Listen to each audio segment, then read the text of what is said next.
Okay, start करते हैं biology. और बायोलॉजी में लास्ट लेक्चर में हम लोगों ने इकोलॉजी यानी पारिस्थितिकी के बारे में समझ लिया। ठीक है, हमने इकोलॉजी में इंडिविजुअल क्या होता है, ग्रुप क्या होता है, कम्युनिटी क्या होती है, फिर बायोम क्या होता है, बायोस्फीयर क्या होता है, इकोलॉजी क्या होता है ना, इकोसिस्टम क्या होता है, इन सारे टर्मिनोलॉजी को समझ लिया था अच्छी तरीके से। अब हम आगे चलते हैं और समझते हैं पोल्यूशन यानी प्रदूषण के बारे में। अगर हम पोल्यूशन की बात करें तो आपको पहले ही पता होगा कि भाई आपने बचपन से पढ़ते आए हैं कि हवा का पोल्यूशन होता है, एयर पोल्यूशन, वाटर पोल्यूशन, पानी का प्रदूषण होता है, फिर उसके बाद सॉइल पोल्यूशन, मिट्टी का पोल्यूशन होता है। तो हम इन सारे पोल्यूशन, इसके अलावा और भी पोल्यूशन होते हैं, जैसे नॉइज पोल्यूशन होता है, न्यूक्लियर पोल्यूशन होता है, अलग अलग तरीके के पोल्यूशंस होते हैं, हम उनके बारे में भी समझेंगे। लेकिन यहाँ पर हमें पोल्यूशन समझने से पहले, जैसे इमेज में आपको दिख रहा है कि यहाँ पे क्या दिख रहा है, ये क्या है, ये वाटर पोल्यूशन है, ये एयर पोल्यूशन है, ये सॉइल पोल्यूशन है। तो एयर हो, वाटर हो, सॉइल हो, इनको पढ़ने से पहले हमें ये समझना होगा कि पोल्यूशन क्या होता है।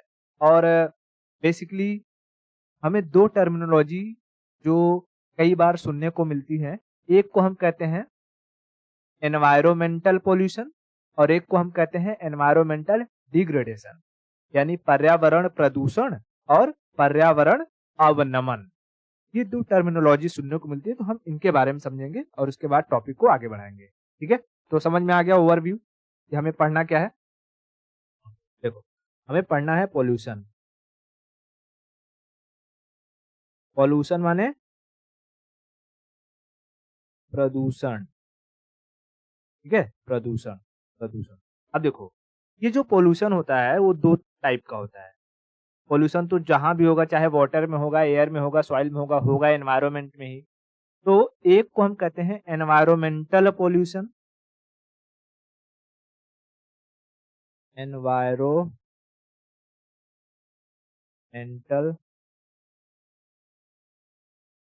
पोल्यूशन। ठीक है, और दूसरे को हम कहते हैं एनवायरमेंटल डिग्रेडेशन, एनवायरोमेंटल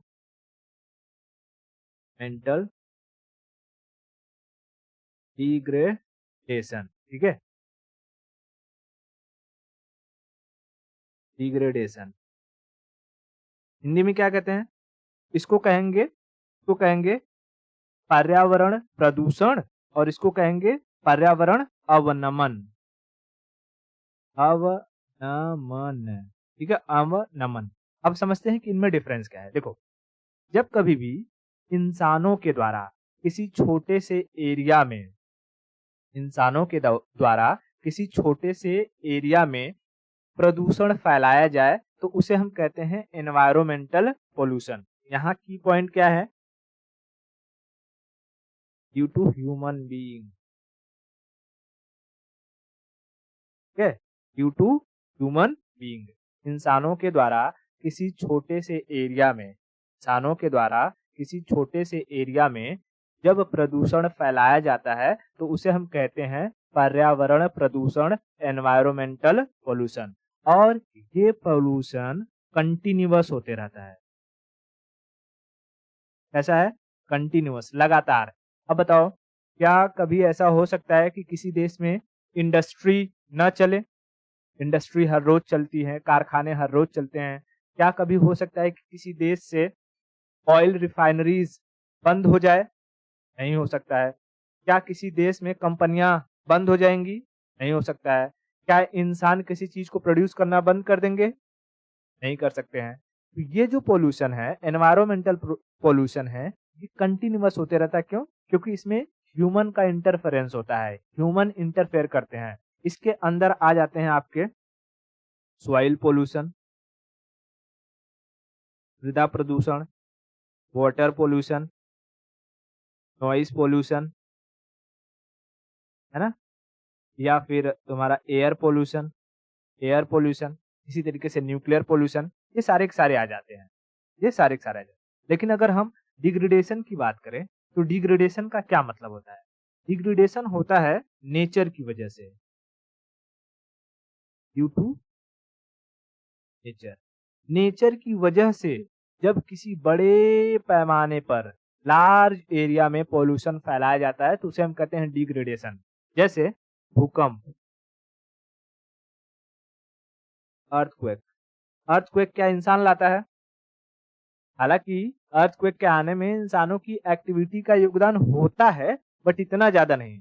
अर्थक्वेक आता है प्लेट टेक्टोनिक की वजह से, प्लेटों के मूवमेंट की वजह से। नेचुरल कॉज है वोल्केनिक एरप्शन, वोल्केनो, ज्वालामुखी का फटना। ज्वालामुखी क्या इंसान फाड़ते हैं? नहीं, नेचुरल फिनोमेना है। तो जब ज्वालामुखी फटता है तो उसके अंदर से लावा निकलते हैं। लावा निकल करके कई सैकड़ों किलोमीटर तक फैल जाते हैं, जानवर मर जाते हैं, पेड़ पौधे जल जाते हैं। उसके बाद हवाओं में जो है उससे पूरा का पूरा वाष्प, मतलब वाटर वेपर, उसके बाद nitrogen oxide, NO2, SO2, sulphur dioxide, ऐसे ऐसे तरह तरह के जो गैसेस है वो एनवायरनमेंट में फैलते हैं, जिससे एयर पोल्यूशन होता है। हीट बाहर निकलता है तो हीट की वजह से धरती का टेम्परेचर भी इंक्रीज होता है। समझ में आ रहा है? तो जब कभी भी नेचर के द्वारा पोल्यूशन फैलाया जाता है तब उसे हम कहते हैं एनवायरमेंटल डिग्रेडेशन, और जब इंसानों के द्वारा फैलाया जाए तो उसे कहेंगे environmental pollution. Environmental pollution. Are you getting my point? Okay, बहुत बढ़िया।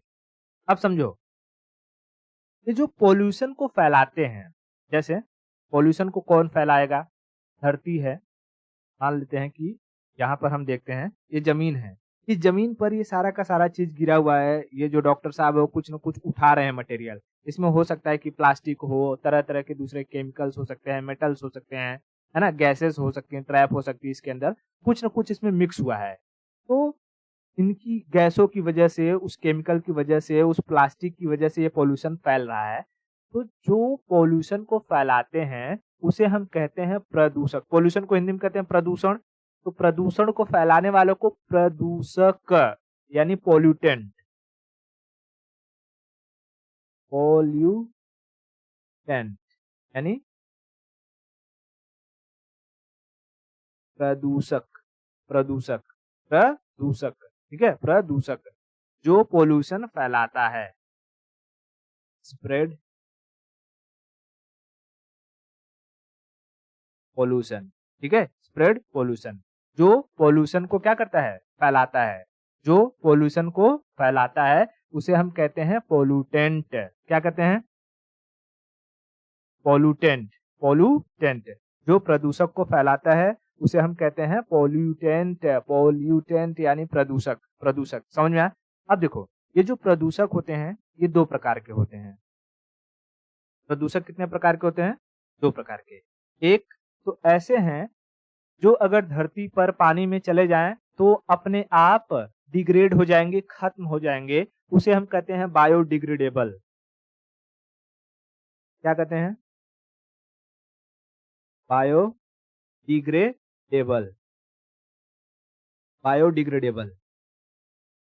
ठीक है, बायोडिग्रेडेबल। बायोडिग्रेडेबल यानी कि ये नेचर में कहीं पर भी, चाहे वो पानी में मिले, मिट्टी में मिले, एयर में मिले, ये कुछ वक्त बाद अपने आप ही खत्म हो जाएंगे, सड़ गल के खत्म हो जाएंगे। जैसे कागज, कागज।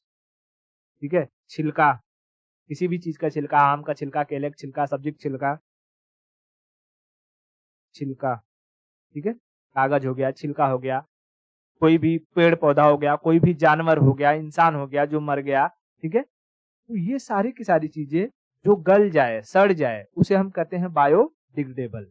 लेकिन कुछ चीजें हैं जो कभी गलती सड़ती नहीं है, उन्हें हम कहते हैं नॉन बायोडिग्रेडेबल। Non biodegradable.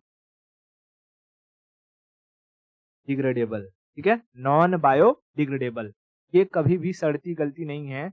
यही मेन कॉज होते हैं किसी भी पॉल्यूशन को फैलाने के, और ये डेंजरस होती हैं। कैसी होती हैं?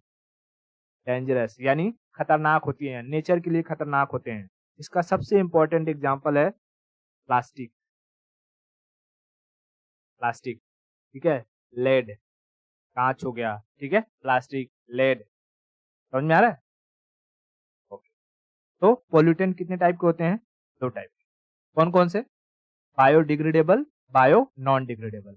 बायोडिग्रेडेबल मतलब ऐसे पोल्यूटेंट जो कुछ वक्त बाद अपने आप खत्म हो जाएंगे, सड़ गल जाएंगे। और बायो नॉन डिग्रेडेबल जो सड़ेंगे गलेंगे नहीं। आप प्लास्टिक को कहीं चाहे पानी में डाल दो, मिट्टी में डाल दो, हवा में डाल दो, ये सैकड़ों सालों तक ऐसे ही मेंटेन रहेगा। मिट्टी में पड़ गया तो आपकी मिट्टी को खत्म कर देगा, उसकी उर्वरकता क्षमता घटा देगा, उसमें कुछ पैदा नहीं होने देगा, उसे बंजर बना देगा।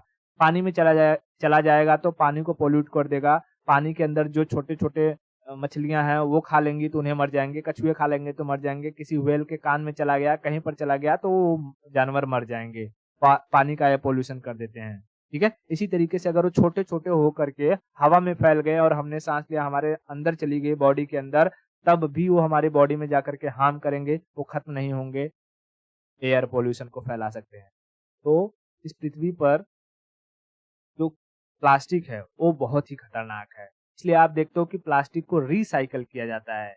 जब आप प्लास्टिक को जलाते हैं तो उससे तरह तरह की गैसें निकलती हैं, वो गैसें और भी हार्मफुल होती हैं। इसलिए कहीं पर भी अगर आप प्लास्टिक का इस्तेमाल कर रहे हैं तो उसे जलाएं नहीं, क्योंकि जब उसको जलाओगे तो carbon monoxide, nitrogen dioxide, carbon dioxide, ये सारी गैसें निकलेंगी और जो आपकी जान ले सकती हैं, आपके लिए हानिकारक हो सकती हो सकती है। इतना क्लियर हुआ? पॉल्यूशन में environmental pollution, environmental degradation, and pollutant में बायो डिग्रेडेबल पॉल्यूटेंट और बायो नॉन डिग्रेडेबल पॉल्यूटेंट क्या होते हैं, ये क्लियर हो गया। अब हम शुरू करते हैं क्या, एक एक टाइप का पॉल्यूशन। सबसे पहले हम देखते हैं वाटर पॉल्यूशन के बारे में। इसके बारे में वाटर पॉल्यूशन यहाँ लिख दूं, वाटर पॉल्यूशन। दिखाई दे रहा है कि नहीं दिखाई दे रहा है? नहीं दिखाई दे रहा है तो मैं दूसरा कलर ले लेता हूँ। जैसे ये दिखाई दिया, वाटर पॉल्यूशन। अच्छा देखो, जब हम वाटर की बात करते हैं तो पानी में हमें तरह तरह के मिनरल्स मिलते हैं, है ना? जैसे कैल्शियम हो गया, मैग्नीशियम हो गया, आयरन हो गया, जिंक हो गया। ये सारे के सारे जो मिनरल्स हैं हमारे पानी में पाए जाते हैं।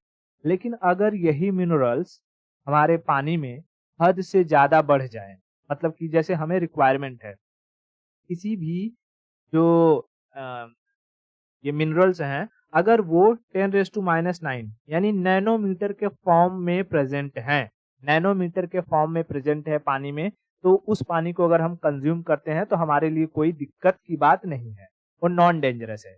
लेकिन अगर इन्हीं एलिमेंट का साइज बढ़ करके 10⁻³ हो जाए या 10⁻⁶ हो जाए, यानी ये बड़ा हो जाए, नैनोमीटर से ऊपर आने लगे, तब ये हमारे लिए खतरनाक होते हैं।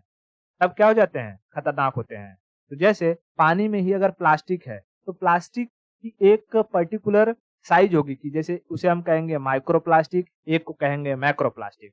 अगर प्लास्टिक का साइज 10⁻³ मीटर है तो उसे हम कहेंगे माइक्रो प्लास्टिक है। ठीक है, माइक्रो प्लास्टिक है। इससे बड़ा है तो उसको हम कहेंगे मैक्रो प्लास्टिक है ना? माइक्रो का समझ में आता है ना, माइक्रो, मिली, हाँ, मिली होता है 10⁻³ और माइक्रो होता है ये 10⁻⁶, माइक्रो होता है। ठीक है, और 10⁻⁹ ये नैनो होता है, नैनो। ठीक है, तो 10⁻⁶ की साइज का है तो माइक्रो प्लास्टिक, और 10⁻³ का है तो मिली प्लास्टिक, तो वो मैक्रो की कैटेगरी में आ जाती है क्योंकि माइक्रो से बड़ा हो जाता है वो।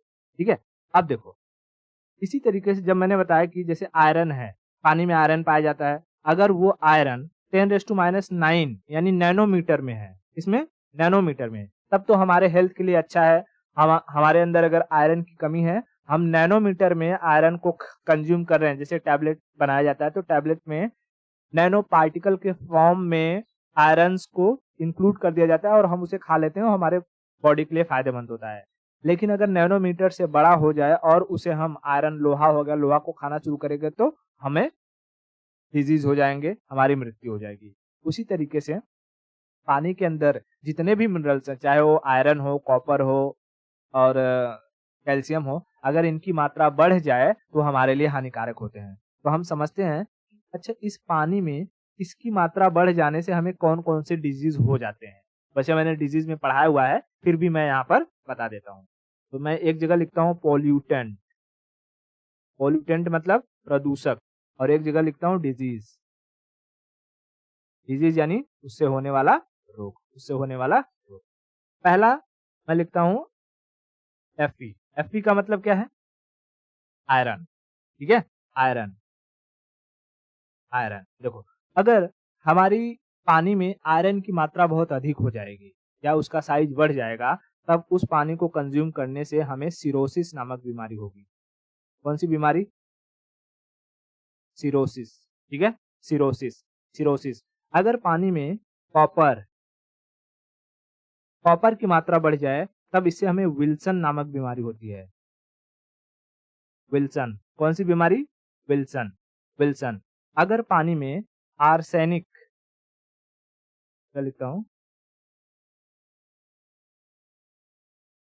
आर्सेनिक की मात्रा बढ़ जाए, पानी में आर्सेनिक की मात्रा बढ़ जाए, तब उससे व्हाइट फूट नामक बीमारी होती है। व्हाइट व्हाइट फूट। याद रखना है सारे के सारे। आयरन की वजह से, आयरन की मात्रा बढ़ जाए तो सिरोसिस, कॉपर की मात्रा बढ़ जाए तो विल्सन, आर्सेनिक की मात्रा बढ़ जाए तो व्हाइट फूट। व्हाइट फूट। व्हाइट फूट। ठीक है, व्हाइट फूट। उसी तरीके से मैं यहाँ चौथा लिखता हूं, अगर पानी में नाइट्रेट नाइट्रेट की मात्रा बढ़ जाए तो, पानी में नाइट्रेट की मात्रा बढ़ जाए तो blue baby syndrome. Blue baby syndrome. ठीक है, नाइट्रेट की मात्रा बढ़ने की वजह से ब्लू बेबी सिंड्रोम। कैडमियम, अगर पानी में कैडमियम की मात्रा बढ़ जाए तो, कैडमियम कैडमियम दिखाई दे रहा है, ये दूसरे कलर से लिख दो।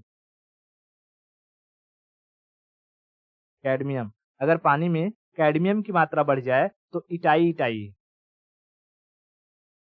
इटाई इटाई इटाई इटाई पूछता है कि किस ऑर्गन से रिलेटेड है, तो किडनी से रिलेटेड है। ठीक है, किससे रिलेटेड है?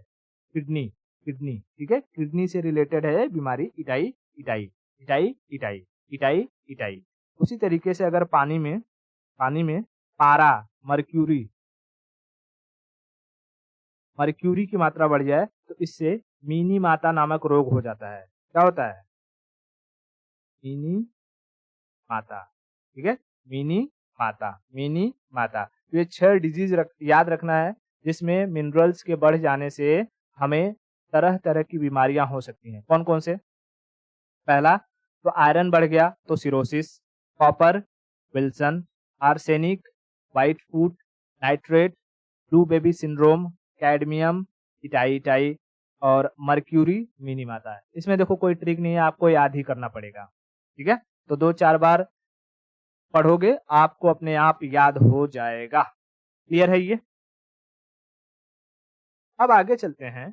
कभी कभी हम क्या देखते हैं कि जैसे अगर आपने कहीं तालाब देखा होगा और अचानक से पहले आप देखो उस तालाब में कुछ नहीं था, मतलब पानी है, मान लो कि ये तालाब है। ठीक है? इस तालाब में क्या भरा हुआ है? पानी भरा हुआ है। यहाँ पर फूल वगैरह है और उसके बाद मछलियां भी हैं अंदर।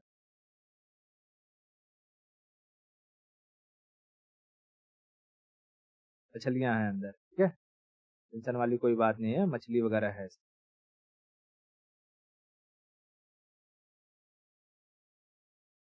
अलग अलग तरह की मछली बना देता हूँ कि आपको लगे ये भी है, मछली है। ठीक है, अंदर मछली वगैरह है, जीव जंतु है। और यहीं पर क्या होता है कि थोड़ी दूर पे यहाँ पर लोग खेती करते हैं, उनके अलग अलग खेत हैं, करते हैं। यहाँ पर भी खेत है, सब आजू बाजू क्या है? सारा खेत। खेत में हमको पता है कि लोग जब फसल लगाते हैं तो फसलों के बढ़ने के लिए उसमें फर्टिलाइजर डालते हैं। फर्टिलाइजर, कौन सा फर्टिलाइजर डालते हैं? NPK, नाइट्रोजन फास्फोरस और पोटेशियम। नाइट्रोजन फास्फोरस और पोटेशियम, जो फसलों की ग्रोथ के लिए बहुत ही इंपॉर्टेंट होता है। अब क्या हो रहा है कि जब बारिश होती है तो बारिश के समय में जब यहाँ पर फर्टिलाइजर डाला गया रहता है, तो इस खेत से फर्टिलाइजर में जो नाइट्रोजन और फास्फोरस डाले हुए हैं वो बह करके कहाँ चले आएंगे? वो इस तालाब में चले आएंगे। इस तालाब में चले आएंगे। और अचानक से आप देखोगे इस तालाब में जो छोटे-छोटे हैं वो एल्गी जन्म ले लेते हैं। एल्गी क्या हो जाते हैं? एल्गी। आप हरे-हरे काई की तरह देखोगे, हरे-हरे छोटे-छोटे एल्गी पूरे तालाब में छाप लेते हैं, पूरे तालाब में छाप लेते हैं। जब अचानक से किसी तालाब में एल्गी का ग्रोथ हो जाए, तो तालाब अब एल्गी जो होते हैं कई अलग-अलग कलर के होते हैं, कुछ लाल होते हैं, ठीक है? कुछ हरे होते हैं। तो आप देखोगे अचानक से आपके तालाब का जो रंग है, वो क्या हो गया है? बदल गया। और जब बहुत तेजी से एल्गी का ग्रोथ होता है तो उसे हम कहते हैं एल्गल ब्लूम। Algal Bloom. तो पूछेगा कि एल्गल ब्लूम कहाँ और किसकी वजह से होता है? तो एल्गल ब्लूम पानी में होता है और नाइट्रोजन और फास्फोरस की मात्रा बढ़ने की वजह से होता है ये, ठीक है? नाइट्रोजन और फास्फोरस की मात्रा बढ़ने की वजह से ये होता है, ठीक है? नाइट्रोजन और फास्फोरस की मात्रा बढ़ने की वजह से एल्गल ब्लूम होता है। अच्छा, अब जब एल्गल ब्लूम होगा, पानी की ऊपरी सतह पर पूरे तरीके से ये एल्गी छा जाएंगे, तब आपको क्या लगता है कि जो ऊपर हवा है, वो हवा पानी में मिक्स हो पाएगी अच्छे से? नहीं मिक्स हो पाएगी। अब जब मिक्स नहीं हो पाएगी, तो इसके अंदर के जो जलीय जीव हैं, चाहे वो मछलियाँ हो, दूसरे जानवर हो, उनको तो पानी में ऑक्सीजन चाहिए ही चाहिए। अब धीरे-धीरे वो जो उपस्थित ऑक्सीजन है, उसको कंज़्यूम करने लगेंगे। अब उन्हें एक्स्ट्रा ऑक्सीजन मिल नहीं रहा है। अब ये मछलियाँ क्या हो जाएँगी? मरना शुरू हो जाएँगी। जलीय जीव मरना शुरू हो जाएँगे। जलीय जीव मरना शुरू हो जाएँगे। यानी कि इन मछलियों को क्या चाहिए? अभी ऑक्सीजन है। ऑक्सीजन की डिमांड ये कर रही हैं। तो साइंटिस्टों ने जब इस बात को ऑब्जर्व किया तो उन्होंने एक टर्मिनोलॉजी का इजाद किया जिसको कहा उन्होंने बीओडी। बीओडी इसको कहते हैं biochemical biochemical oxygen demand. Biochemical oxygen demand. जैसे किसी पानी को टेस्ट करने के बाद रिजल्ट ये आता है कि बीओडी 5 बीओडी 5। इसका मतलब ये है, इसका मतलब कि इस पानी में 5 दिन का ऑक्सीजन बचा हुआ है। 5 दिन बाद इस पानी में से ऑक्सीजन पूरी तरीके से खत्म हो जाएगा। तो बीओडी किसको बताता है? बीओडी पानी में ऑक्सीजन की मात्रा को बताता है।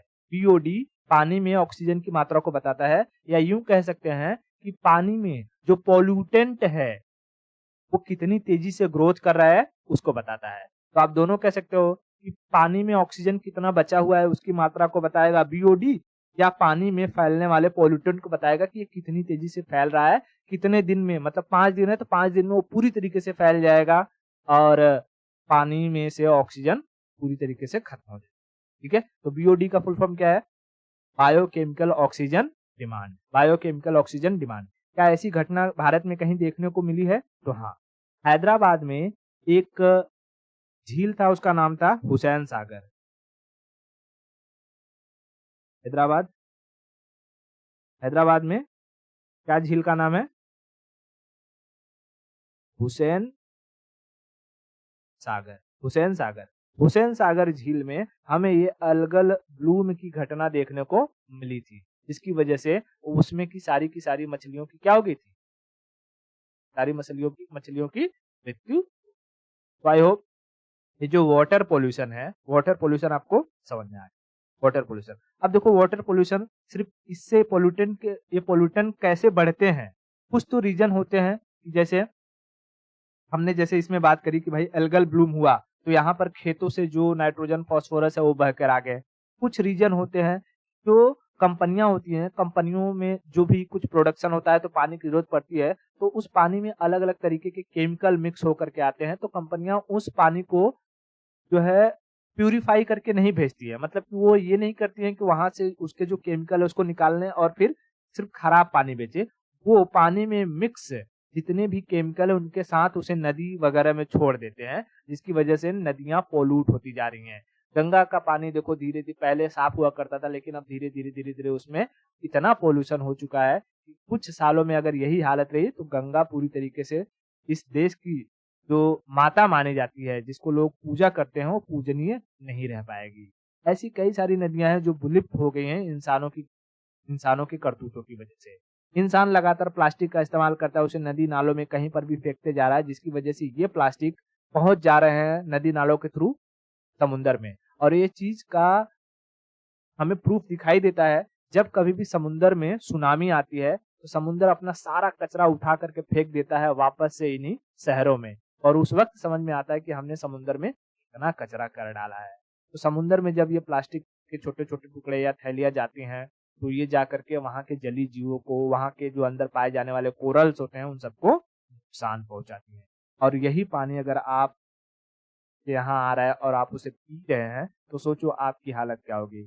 आज का माहौल ऐसा हो चुका है कि पॉल्यूशन की वजह से महिलाओं में इनफर्टिलिटी, पुरुषों में इनफर्टिलिटी, इम्पोनेंट, बाजपन, मतलब महिलाओं में बाजपन और पुरुषों में नपुंसकता जैसी समस्या देखी जा रही है। पुरुषों में इसी सारे के सारे पॉल्यूशन की वजह से जो स्पर्म काउंट है वो धीरे-धीरे कम होते जा रहा है। महिलाओं में एग जो है बनना कम होते जा रहा है। उनका जो पीरियड साइकिल है वो डिस्टर्ब होते जा रहा है। तो बहुत सारे कॉन्सिक्वेंसेस हमें देखने को मिलते हैं इन पॉल्यूशन की वजह से।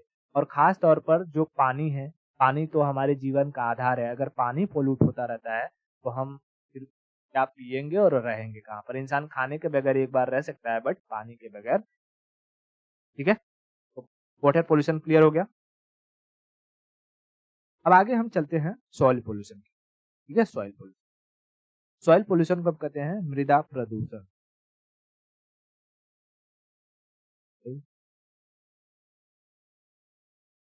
पोल्यूशन, मृदा प्रदूषण। ठीक है, मृदा प्रदूषण। अब देखो सॉइल पोल्यूशन किसकी वजह से होता है।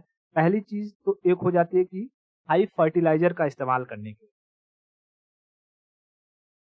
फर्टिलाइजर खाद वगैरह का इस्तेमाल धीरे धीरे बढ़ गया है। दूसरा चीज होता है पेड़ों की कटाई की वजह से, डिफॉरेस्टेशन, डिफॉरेस्टेशन। पेड़ों की जब कटाई होती है तो मिट्टी का बहाव होता है, उसे हम कहते हैं इरोजन। क्या मिट्टी के बहाव को हम क्या कहते हैं, कटाव को क्या कहते हैं, इरोजन। ये तीन चीजें आप याद रख सकते हो सॉइल पोल्यूशन के लिए। पहली चीज तो फर्टिलाइजर का हद से अधिक इस्तेमाल करना। आप फर्टिलाइजर जो केमिकल है लैब में तैयार किए जाते हैं, उन केमिकल का इस्तेमाल करके अपने प्रोडक्शन कुछ वक्त के लिए तो बढ़ा लेते हो, लेकिन इसका जो लॉन्ग इम्पैक्ट देखने को मिलता है वो ये है कि हमारी जो पहले मिट्टी हुआ करती थी वो हरी भरी जो है फसलों को पैदा करती थी, अब धीरे-धीरे वो बंजर ज़मीन में तब्दील होती जा रही है। क्या हो रही है? बंजर ज़मीन में तब्दील होती जा रही है। आप कहीं पर पिकनिक वगैरह करने जाते हो या किसी स्पॉट पर घूमने के लिए जाते हो, तो वहाँ पर कोशिश करें कि आप वहाँ पर कोई भी प्लास्टिक कचरा ना फैलाएँ, क्योंकि प्लास्टिक आपको पता है कि आप सोचोगे कि मैंने एक बॉटल छोड़ा है, इसी तरीके से आपके तरह ही हज़ारों लाखों लोग घूमने के लिए आते होंगे। अगर सबने एक-एक बॉटल छोड़ा तो हज़ारों लाखों बॉटल हो जाएँगे, और जब आप दोबारा उस जगह पर जाओगे तो आपको बैठने की जगह नहीं मिलेगी। प्लास्टिक ही प्लास्टिक, कचरा ही कचरा देखने को मिलेगा, क्योंकि आप साल में एक बार आओगे लेकिन वो कचरे कई हज़ारों सालों तक वैसे ही पड़े रहेंगे, वैसे ही पड़े रहेंगे। इतना क्लियर हो रहा है? बहुत बढ़िया। अब देखो, जैसे जब हम फर्टिलाइज़र का इस्तेमाल धीरे-धीरे करते हैं तो पहले तो प्रोडक्शन बढ़ाता है, लेकिन धीरे-धीरे क्या करता है, ये हमारी मिट्टी की उर्वरक क्षमता को कम करता है और ये मिट्टी रेह या कल्लर में कन्वर्ट हो जाती है। रेह समझते हो? रेह या कल्लर। गाँव में लोग पहले टाइम पीरियड में जब गरीबी हुआ करती थी देश में, तो लोग रेह से अपने कपड़े वगैरह धोया करते थे। वो धूल की तरह रहती है बहुत, लेकिन व्हाइट रहता है और उसमें सैलिनिटी बहुत बढ़ जाती है। उसमें ना नमक की मात्रा बहुत बढ़ जाती है, तो उसे हम रेह कहते हैं। लोग कपड़ा धुलने के लिए काम करते हैं। तो जहाँ पर मिट्टी रेह में कन्वर्ट हो जाती है, वहाँ पर कोई भी वेजिटेबल, कोई भी प्लांट का ग्रोथ नहीं हो पाता है। प्लांट का ग्रोथ नहीं हो पाता है। उसके बाद जब नदियाँ निकलती हैं, तो नदियाँ अपने चारों तरफ की मिट्टी को काटती जाती है। क्यों? क्योंकि नदियों के आस-पास हमें पेड़ देखने को नहीं मिलता है। जो भी पेड़ रहती है, गवर्नमेंट या इंसान उसे अपनी सहूलियत के लिए धीरे-धीरे काटती जाती है, काटती जाती है, काटती जाती है। तो नदियाँ नदियाँ चौड़ी होती जाती हैं। क्यों? क्योंकि वो अपने आस-पास की मिट्टी को काटती जाएँगी, काटती जाएँगी, काटती जाएँगी। और एक वक़्त ऐसा आता है कि नदियाँ जहाँ से गुज़रती है और जहाँ पर पेड़-पौधे नहीं होते हैं, वहां बहुत ही अधिक मात्रा में मिट्टी का कटाव करने की वजह से बीहड़ों का निर्माण होता है। इसको कहते हैं बीहड़। आपने सुना होगा चंबल के बीहड़, चंबल या चंबल के डाकू, है ना, सुना है कि नहीं? हाँ, तो चंबल के जो बीहड़ है वो चंबल रिवर की वजह से बनाए गए हैं। ये देख रहे हो, यहाँ से नदियां कभी गुजर रही होंगी और इन नदियों ने इन सभी जो एरिया था उन सबको काट काट के इतना गड्ढा कर दिया है कि यहाँ पर इंसान दिखाई दे रहा है। ये इंसान है और ये मिट्टी के टीले हैं। ये मिट्टी के टीले में पहले जमाने में जो डाकू हुआ करते थे वो आकर के यहाँ पर शरण लेते थे, वो छुप जाते थे। क्या आपको लगता है कि यहाँ कोई छुप जाएगा और दूर से देखने पर या आप उसे ढूंढ सकते हो? नहीं ढूंढ सकते हो, एक गुफा की तरह हो जाता है पूरा। तो इसे हम कहते हैं बीहड़। तो बीहड़ किसकी वजह से निर्माण होता है? बीहड़ निर्माण होता है नदियों के कटाव की वजह से, पेड़ों के कटाव की वजह से। पेड़ को अगर आप काट दोगे तो नदियां अपना बैंक का एरिया बढ़ाते जाएंगे, बैंक मतलब किनारे को बढ़ाते जाएंगे और मिट्टी को काटती छाटती जाएंगी और आप वहां पर कोई भी खेती नहीं कर पाते, कोई भी खेती नहीं कर पाते। हालांकि नदियों की वजह से ही बहुत सारे ऐसे लैंड बनते हैं जो खेती के लायक होती हैं। जैसे आपने अगर सुना होगा तो गंगा यमुना बेल्ट, जहाँ से गंगा नदी निकलती है, जहाँ से यमुना निकलती है, वहाँ के आसपास की जो लैंड है वो बहुत ही फर्टाइल लैंड है। जैसे यूपी बिहार में आप देखो, जहाँ से मैदानी भागों में जहाँ से नदी निकलती है वहाँ की वो जमीन वो बहुत ही उपजाऊ जमीन होती है। क्यों? क्योंकि नदियों में जब भी बाढ़ आती है तो वो नई मिट्टी को ले जाकर के किनारे पर उलट देते हैं। और हमको पता है दूसरी दूर दूर से ये नदियां मिट्टी को काट के लाती हैं, तो जितना भी उसमें मिनरल्स रहता है इस मिट्टी में इकट्ठा हुआ रहता है और ये मिट्टी एकदम बढ़िया रहती है खेती के लिए। जा करके वो उलट देगी तो जो मैदान बनेगा इससे, वो मैदान क्या रहेगा? वो खेती के लिए बहुत ही अच्छा रहता है, खेती के लिए बहुत ही अच्छा रहता है। लेकिन ये मिट्टी यहाँ रुकी रहे इसके लिए जरूरी है कि वहां पर पेड़ पौधे लगाए जाएं, लगाए। सॉइल पोल्यूशन समझ में आएगा? सॉइल पोल्यूशन, मृदा प्रदूषण 3 वजहों से होती है, इसको याद रख लेना। पहला तो फर्टिलाइजर की अधिकता की वजह से, डिफॉरेस्टेशन यानी वृक्षों की कटाई की वजह से, और नदियों के इरोजन की वजह से, नदियों के इरोजन की। क्लियर है? आगे चलते हैं और हम लोग समझते हैं एयर पोल्यूशन यानी हवा प्रदूषण।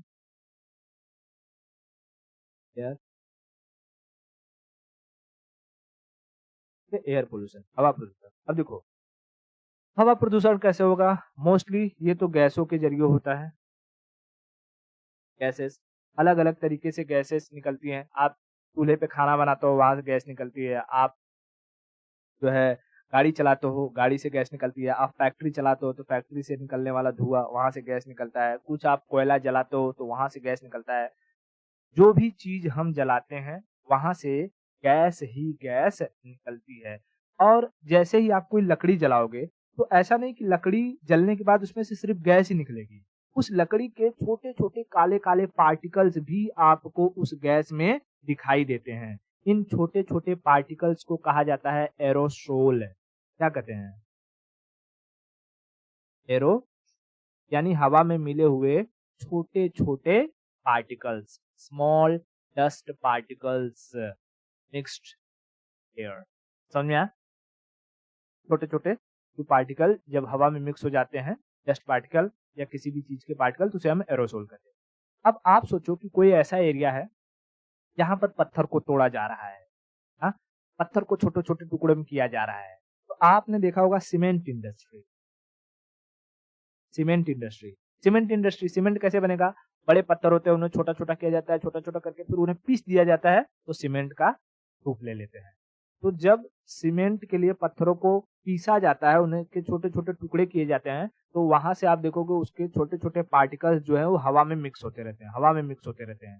तो वहां के जो काम करने वाले वर्कर्स है, यदि मास्क लगाकर काम नहीं करते हैं तो उनके नाक के थ्रू यही पार्टिकल उनके फेफड़े में जाती रहती है, उनके फेफड़े में जाती रहती है। और हमको पता है जब हम सीमेंट में पानी डालते हैं वो पत्थर की तरह कड़क हो जाता है। और सोचो यही जो पार्टिकल है धीरे धीरे धीरे धीरे करके कई सालों तक आपके फेफड़े में जाता रहा और वो जमा होता रहा। फेफड़े में आपके पानी है जो है, सांस लेते हैं, सांस के जरिए वाटर वेपर भी अंदर जाता है। तो नमी की वजह से अब ये जो सीमेंट है आपके फेफड़े में धीरे धीरे धीरे धीरे धीरे धीरे जम जाएगा। एक गोल गोल या किसी भी आकार का एक उस पर लेयर चढ़ जाएगी फेफड़े में, और उसे हम कहते हैं व्हाइट कैंसर। क्या कहते हैं? व्हाइट। तो पूछेगा कि व्हाइट कैंसर किसकी वजह से फैलता है? व्हाइट कैंसर किसकी वजह से फैलता है? तो एस्बेस्टस की वजह से। किसकी वजह से? एस्बेस्टस। एस्बेस्टस। एस्बेस्टस। एस्बेस्टस क्या है? वही सीमेंट इंडस्ट्री में जो पत्थर के टुकड़ों को छोटा किया जाता है, उसे हम कहते हैं एस्बेस्टस। ठीक है, एस्बेस्टस। सीमेंट इंडस्ट्री में एस्बेस्टस की वजह से जो कैंसर होता है उसे हम कहते हैं white cancer. White cancer. White. इतना क्लियर हुआ? ओके, आगे चलते हैं। और गैसों के बारे में अगर मैं बात करूं, और गैसों के बारे में अगर समझाऊं, तो जैसे आपने देखा होगा कि हमारा जो एयर है, एयर एयर कई गैसों का मिक्सर होता है कि नहीं? होता है।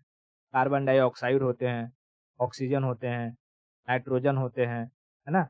नाइट्रोजन के साथ-साथ जो है आपको आर्गन देखने को मिल जाएगा कुछ-कुछ परसेंट में। तो सबसे अधिक अमाउंट में तो होता है नाइट्रोजन, और फिर आता है उसके बाद ऑक्सीजन। नाइट्रोजन और ऑक्सीजन। और जब इस एयर का वेट निकाला गया कि अच्छा भाई ये हवा जो है इसका वेट कितना है, कितना भारी है, मॉलिक्यूलर वेट निकाला गया, तो ये लगभग 28.8, आप याद रखो कि 28 के आसपास ये वेट आता है। ठीक है, मॉलिक्यूलर वेट कितना आता है? 28 के आसपास आता है। अच्छा, अब इन्हीं हवाओं में अगर इनमें से किसी भी गैस का जो मात्रा है वो बढ़ जाए, जैसे ऑक्सीजन, तो ठीक है हमारे लिए, हम उसको यूज करते हैं, हमारे लिए ठीक है। लेकिन नाइट्रोजन की मात्रा और बढ़ जाए, या और आर्गन की मात्रा और बढ़ जाए, या कार्बन डाइऑक्साइड की मात्रा और बढ़ जाए, तो ये हमारे लिए खतरनाक हो जाएगी। ये हमारे लिए क्या हो जाएगी? खतरनाक हो जाएगी। ऐसे ही हवाओं में और दूसरे गैसेस जाकर के मिल जाते हैं, जिसमें से सबसे खतरनाक गैस होता है कार्बन मोनोडाइऑक्साइड, CO। इसको क्या कहते हैं? कार्बन मोनोडाई नहीं, कार्बन मोनो ऑक्साइड। मैं मोनोडाई बोल दिया क्या? Carbon mono oxide. Carbon mono oxide. ठीक है, carbon mono oxide. Carbon mono oxide. देखो, एक ऑक्सीजन है तो मोनो, दो ऑक्सीजन रहेगा तो डाई। जैसे हम इसको कहेंगे CO2, carbon dioxide. CO, carbon mono oxide. ठीक है, समझ में आया? हाँ, कंफ्यूज नहीं होना है। CO, carbon mono oxide. Mono मतलब एक, CO2, कार्बन डाइऑक्साइड, डाई मतलब दो। तो अगर पूछेगा कि सबसे खतरनाक गैस कौन सी होती है पॉल्यूशन में, एयर पॉल्यूशन में सबसे खतरनाक गैस कौन सी होती है, तो होती है कार्बन मोनोऑक्साइड। Carbon monoxide. मैं बताऊंगा अभी इसको सबसे खतरनाक क्यों कहते हैं। ठीक है, क्यों कहते हैं और ये कहाँ कहाँ से निकलता है। लेकिन उससे पहले हमें ये समझना होगा कि ये जो कार्बन मोनोऑक्साइड है, इसका नेचर क्या होता है। नेचर का मतलब, जैसे हमें तीन चीजें पता होती हैं नेचर में। किसी भी गैसों का नेचर में तीन चीजें हमें पता करना रहता है। क्या वो एसिडिक है, क्या वो बेसिक है, और क्या वो न्यूट्रल है। न्यूट्रल है। तो कैसे पता करेंगे? कैसे पता करेंगे? तो याद रखना, जो OH होता है, अगर किसी भी गैस के साथ OH लगा हो, या किसी भी मॉलिक्यूल में आपको OH दिख जाए, जैसे NaOH, है ना, NaOH अगर आपको दिख जाए, तो आप समझना वो बेस है। वो क्या है? बेस है। उसका नेचर कैसा है? Basic in nature. Acid base समझते हो ना? जैसे pH indicator, power of hydrogen को जब हम मेजर करते हैं, तो हम यहाँ देखते हैं ये 0 होता है, 7 होता है, और ये 14 होता है।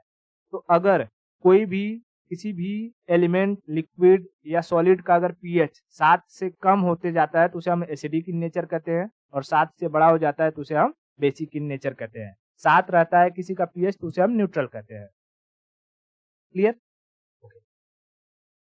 ठीक है, देखो, पहली बात समझ ले कि अगर OH लगा है तो उसका नेचर कैसा होगा? बेसिक होगा।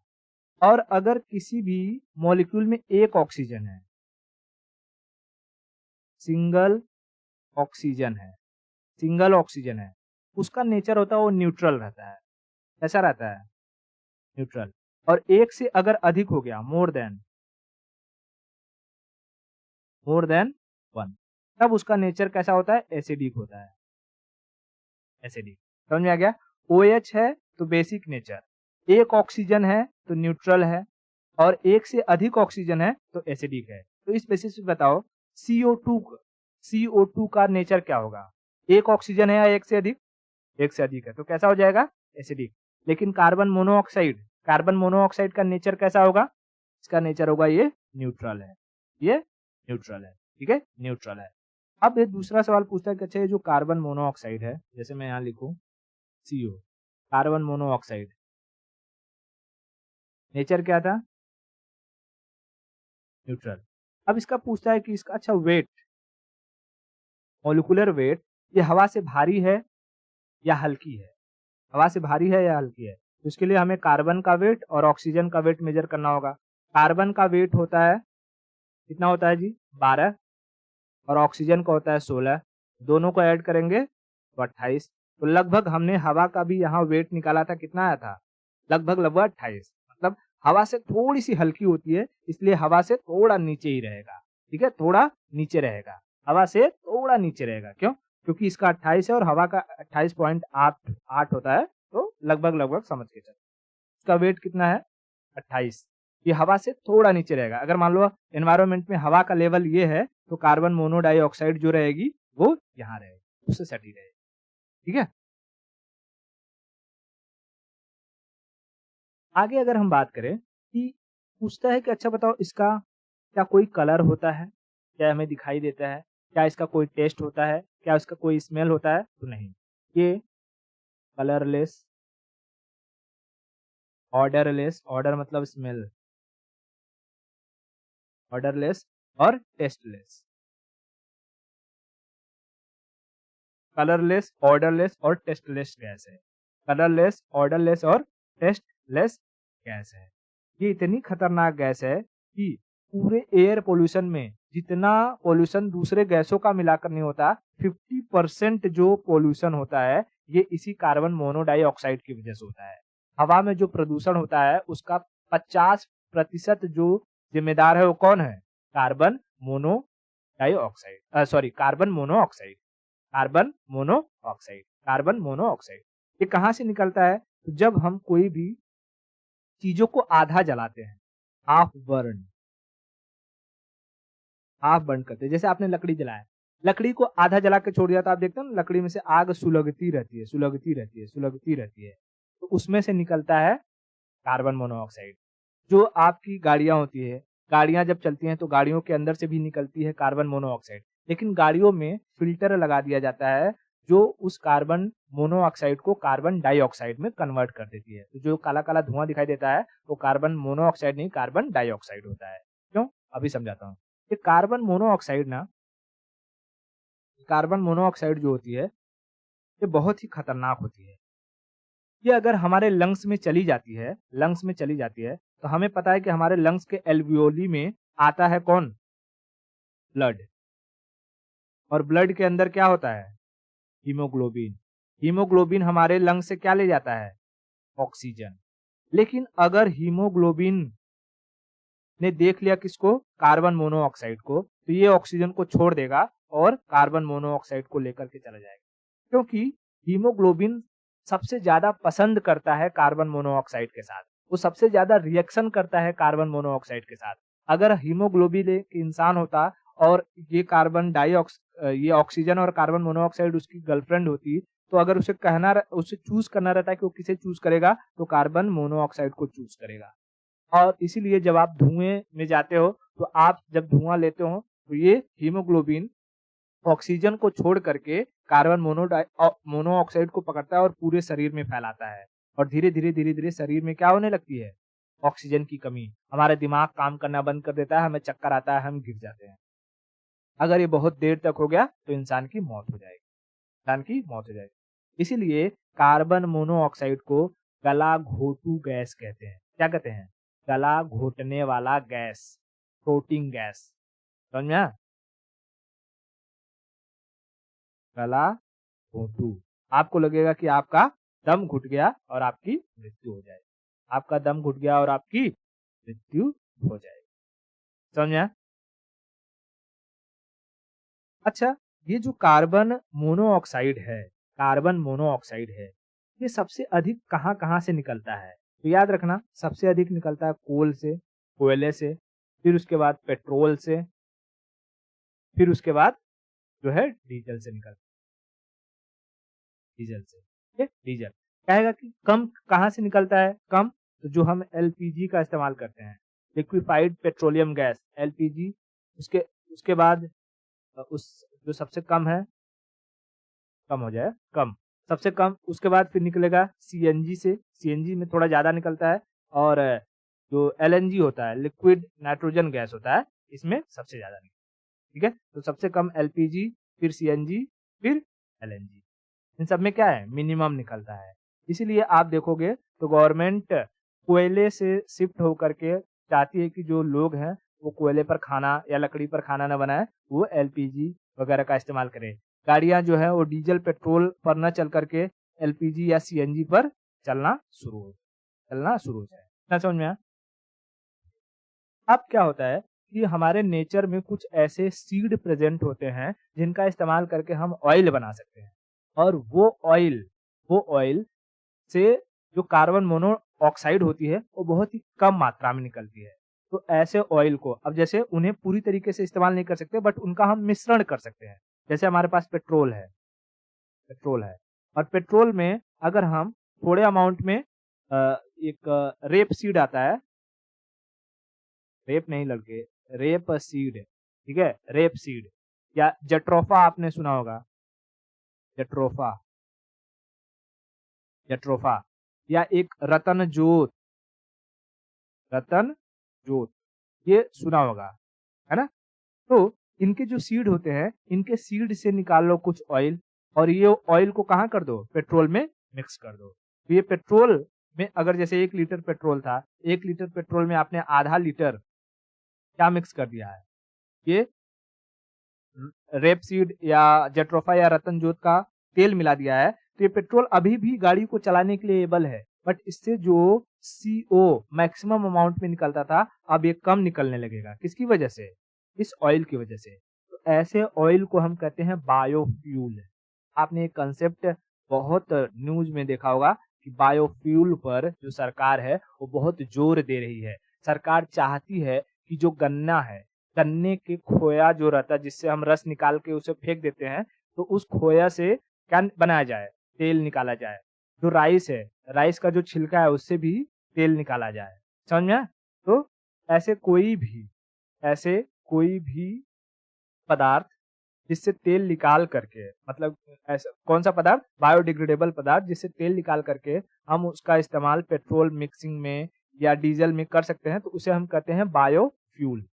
या कभी-कभी ये टर्म और आता है, blending, fuel blending, fuel blending. तो ब्लेंडिंग का मतलब कुछ नहीं होता है, मिक्स करने को ही ब्लेंडिंग कहते हैं, टेक्निकल टर्म कहते हैं। मिक्स करने को क्या कहते हैं? ब्लेंडिंग। तो फ्यूल ब्लेंडिंग क्या होता है? बायोफ्यूल फ्यूल क्या होता है? और हवा में सबसे अधिक जो पॉल्यूशन है, वो किसकी वजह से फैलता है? ये आई होप आपको समझ में आ गया हो। ठीक है? इसी तरीके से और भी गैसेस हैं, जैसे सल्फर डाइऑक्साइड है, लेड है, उसके बाद सीएफसी है, क्लोरोफ्लोरोकार्बन है, नाइट्रोजन डाइऑक्साइड है, NO2 है, कार्बन डाइऑक्साइड है। इन सब की वजह से भी एयर पोल्यूशन होता है, और ग्रीन हाउस इफेक्ट क्या होते हैं, ग्लोबल वार्मिंग क्या होता है, ठीक है? एसिड रेन वगैरह क्या होता है, इन सब के बारे में भी हम समझेंगे, लेकिन नेक्स्ट। तो आज के लिए इतना रखते हैं, और बाकी की स्टोरी हम नेक्स्ट लेक्चर में देखेंगे। ओके?